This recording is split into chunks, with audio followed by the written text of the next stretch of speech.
আসসালামু আলাইকুম, সকলকে স্বাগত জানাচ্ছি। আমি আহসান উদ্দিন নোমান। আজকে যে বিষয়টি নিয়ে আলোচনা করবো সেই বিষয়টি হচ্ছে যে বায়ার এবং সেলার আমাদের আইডি কিভাবে নষ্ট করতে পারে। একজন সেলারের জায়গা থেকে চেষ্টা করলে নষ্ট করতে পারে বলতে কি, জাস্ট আপনার নামে একটু রিপোর্ট করতে পারে। আর এই বিষয়গুলো রিপোর্টটা কিভাবে করবে একটু আপনাদেরকে সরাসরি লাইভ দেখাই। আর বায়ারটা আপনারা অ্যাজ ইউজুয়াল বলে দিলে বুঝে যেতে পারবেন। আশা করি ইনশাল্লাহ ভিডিওটি শেষ পর্যন্ত দেখবেন, তাহলে বুঝতে পারবেন। আমি স্ক্রিন শেয়ার করে আপনাদেরকে দেখাই, তাহলে বিষয়টি খুব ক্লিয়ার হয়ে যাবেন আপনারা। আমরা ইতিমধ্যে স্ক্রিন দেখতে পাচ্ছি।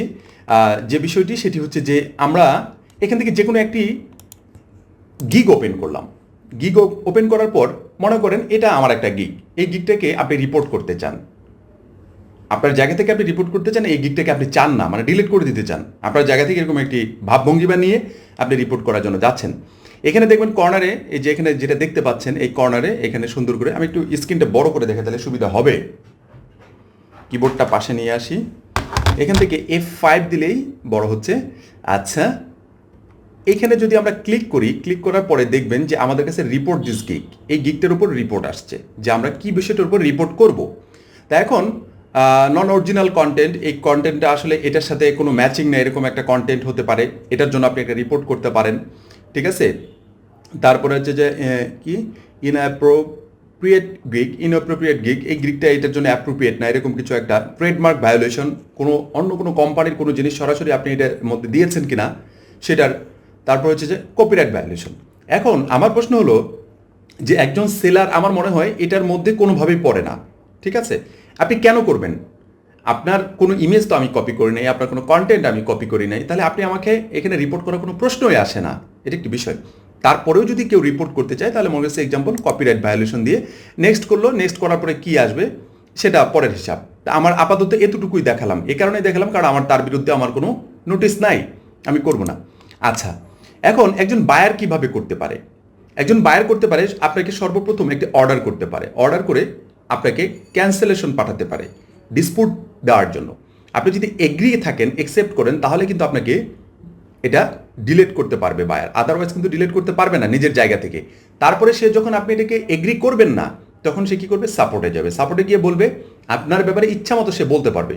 বলার পরে সে একটা রিপোর্ট আপনার নামে দিতে পারে। যখন এই রিপোর্টটা দেবে আপনার নামে একটা ওয়ার্নিং চলে আসবে, তখন গিয়ে আপনার অ্যাকাউন্টের উপর একটা হ্যাম্পার আসবে। এখন শুধু কি এই জব ক্যান্সেলেশনের মাধ্যমে কি আপনার কাছে বায়ার রিপোর্ট দিতে পারে? না, বায়ার ইচ্ছা করলে আপনাকে অর্ডার ছাড়া আপনাকে সরাসরি কোনো রিপোর্ট করতে পারবে না। কারণ একটি কারণ, অর্ডার দিয়ে কিন্তু সে একটি তাদের একটা আওতায় পড়ে যায় যে তার কাছ থেকে আমি কাজ করিয়ে নিয়েছি কিংবা কাজ করাতে চাচ্ছি, সে আমাকে কোনো প্রকার সাপোর্ট দিচ্ছে না, এজন্য আমি তার নামে একটি রিপোর্ট করছি। এজন্য কিংবা হঠাৎ করে একজন বায়ার এসে আপনার নামে আপনার সাথে জাস্ট গেলে কনভারসেশন করলো, কনভারসেশন করেই আপনাকে একটি রিপোর্ট দিবে, সেটা সহজে ফাইবার গ্রহণ করে না। আমি আপনাদেরকে দেখাই, গত 2 দিন ধরে মোটামুটি একটি ঝামেলা হচ্ছিল। সেই ঝামেলার মধ্যেই এই যে বায়ারটাকে দেখতে পাচ্ছেন, যে বায়ার আমার নিয়ে এত কিছু হয়েছে, বাংলাদেশের বিভিন্ন গ্রুপগুলোতে এত জঞ্জালি একটা বিষয় সৃষ্টি হয়েছে, এই বায়ার হঠাৎ করে এসে গতকালকে এসে আমাকে বলতেছে, তুমি কি অনলাইনে আছো? আমি বললাম যে I am not interested talk to you, আমি তোমার সাথে কথা বলতে মানে ইন্টারেস্ট ফিল করছি না। তা সে বলছে যে আমার সাথে কথা বলবে লাঞ্চের পরে। ঠিক আছে, আমাকে এটাও বলছে যে তুমি আমাকে ব্লক করিও না। ঠিক আছে, তুমি আমাকে ব্লক করিও না। আচ্ছা ঠিক আছে, তারপরেও আমি তাকে ব্লক করে দিয়েছিলাম। ঠিক আছে, আমি তারপরে তাকে বলে দিয়েছি যে sorry, please find another freelancer, তুমি অন্য কাউকে খুঁজে নাও, আমি আসলেই এরকম কিছু একটা করতে চাচ্ছি না, তোমার সাথে কাজ করতে চাচ্ছি না। এখন বায়ার সুন্দর করে একটি মেসেজ লিখেছে, আমার বায়ার, যে বায়ারকে নিয়ে এত কিছু হয়ে গেল, সে বায়ার SMS করেছে, okay thank you, I am not going to কি মেসেজ ইউ এনি মোর। সে আমাকে আর মেসেজ দেবে না, ইটস আওয়ার লাস্ট কনভারসেশন। ঠিক আছে, your behaviour really mad me, ঠিক আছে, ডিসপয়েন্টেড হ্যান্স, মানে তাকে আমার কনভারসেশনটা অনেকটা, মানে আমার বিহেভিয়ার, আমার আচরণগতভাবে তাকে খুব কষ্ট দিয়েছে, এরকম বিষয় একটা আছে আর কি। I am also said to report in you in a buyer request, but I think nobody did to say your still active. মানে সে বোঝাতে যাচ্ছে আমাকে যে আমি একটি বায়ার রিকোয়েস্ট অফার করেছিলাম সেখানে তোমার নামে রিপোর্ট করার জন্য, তো এখন পর্যন্ত মনে হয় কেউ তোমাকে রিপোর্ট করে না, কেননা তুমি স্টিল নাও অ্যাক্টিভ আছো। ঠিক আছে, I am also contacting them and they also deny to do your report you, thank you.